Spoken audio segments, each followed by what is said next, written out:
So I needed some more storage in my bedroom, and I decided to go with an ottoman because I needed something kind of small without it being too in the way. So I didn't want to have a big dresser or something. And I have to tell you about the one I'm going with. Oh my God, I love this. This is from the Tassullo store, and it is a storage ottoman. First off, look at these beautiful hinges. It doesn't creak. It opens nicely, and these are quality made. It also comes with little feet on the bottom, so it isn't sitting flush on your floor. Now, I love the tufted look of this. It looks so luxurious. It looks high quality because it is high quality. And I got a surprise for you.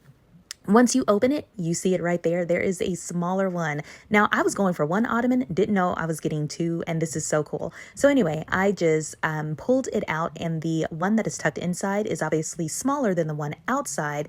And here's the thing I like about it. You can stuff it with stuff and also use it as seating. These ottomans hold 250 pounds, which is more than enough for someone to kind of chill in their bedroom, watch TV or whatever on. It didn't cave in when I sat on it, and I love these things. Now, I went ahead and opened my big one, which I placed at the foot of my bed, and just put sheets and pillowcases and all of that in it. And the small one, I love too. I'm still not sure what I'm going to put in that yet, but I have them both in my bedroom. So if you're interested in a good ottoman, this is perfect for you.